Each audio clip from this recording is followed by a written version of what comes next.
What happens when innocent curiosity meets the confusing world of adult content? This chilling story of Lily and her brother John will leave you speechless as they stumble into something far beyond their understanding. Don't miss this eye-opening tale that sheds light on the importance of parental guidance and communication. Watch now to uncover how a single moment changed their lives forever and the powerful lesson it holds for all families. Ice books. Lily sat quietly on the couch, her legs tucked beneath her as rain tapped softly against the window. The house was warm, but a strange silence filled the air, leaving her feeling oddly alone. Her mother was engrossed in a phone call, her voice serious, while her father sat across the room, typing intensely on his laptop. It was a typical afternoon where Lily and her older brother John were left to entertain themselves. Normally, they would play games or read books together, but today, Lily felt restless. The usual activities seemed dull, and she couldn't shake her boredom. "John," Lily said hesitantly, glancing at her brother, who was flipping through TV channels. "What are you watching?"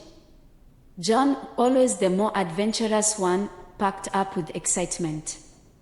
"Come look at this," he said, gesturing to the screen. Curious, Lily got up and joined him. On the screen was a video unlike anything they had seen before. The people looked much older, and their actions felt strange and unfamiliar. "What is this?" Lily asked quietly, feeling uneasy. "I don't know," John replied with a shrug, "but it looks like something for adults." He was already captivated, watching intently. Despite her growing discomfort, Lily's curiosity got the best of her, and she decided to stay. As the video continued, Lily's unease deepened. The actions on the screen were confusing, and the sounds made her stomach twist. John, however, seemed unbothered. "I think it's something adults do," he said confidently. "Maybe we should try it too." Lily's eyes widened in shock. "What do you mean?" she asked, her voice trembling. "Just to see what it's like," John replied with a grin. Despite her reservations, Lily didn't want to seem scared. Reluctantly, she agreed. They went to their room and tried to mimic what they had seen, but the moment they started, Lily felt a sharp discomfort. It wasn't like their usual games, it felt wrong. Tears welled in her eyes as she pulled away, her voice quivering. "John, it hurts. I don't like this." John looked confused and quickly backed off. "Maybe we didn't do it right," he said softly. "Let's just stop." Lily nodded, relieved. She curled up on the bed, feeling a heavy mix of confusion and sadness. She didn't understand why it hurt or why it felt so wrong, but she knew one thing for certain: she never wanted to do it again. The next day, Lily couldn't stop thinking about what had happened. She wanted to talk to someone but didn't know how. Her mother was always busy with work, and every time Lily tried to get her attention, she was told, "Not now, Lily. Mommy's working." Feeling more alone than ever, Lily decided to stay silent, unsure of what to do. That afternoon, their neighbor, Auntie Mara, came over. Mara was kind and always made Lily feel safe.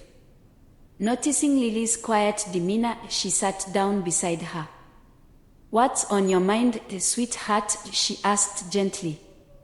Lily hesitated but finally found the courage to speak. "Auntie Mara, John and I saw something on TV yesterday. It made me feel funny, and we tried it, but it hurt. I don't know if it was bad, but it felt wrong." Mara listened intently, her expression soft and understanding. "Thank you for telling me, Lily," she said. "What you saw was not meant for children. Sometimes there are things on TV that are confusing and not okay for kids. You should never try something that makes you uncomfortable." But why did it hurt? Lily asked, her voice small. Your body is still growing, Mara explained. There are things that adults do that children aren't ready for. It's normal to be curious, but it's important to keep your body safe and only do what feels right. Later that day, Mara spoke to Lily's mother, who immediately took the situation seriously. She sat down with Lily and John for an open conversation.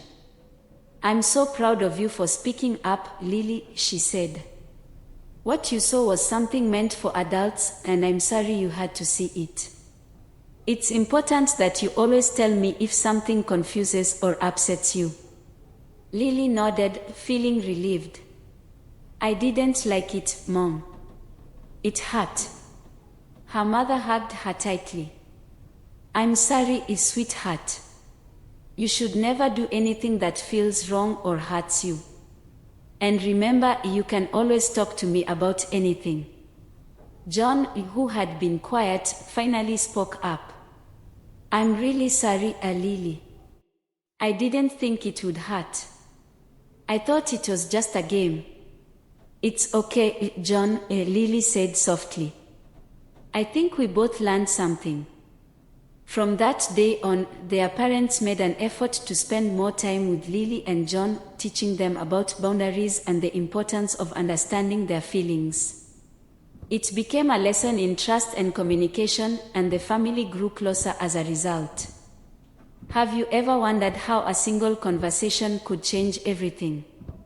Don't wait for what-if moments. Join us as we dive into this powerful story of trust, boundaries, and the importance of speaking up. Hit subscribe for more stories that matter, and remember, your voice could be the one that makes a difference. Watch now and share to spread the message. Glowing Star.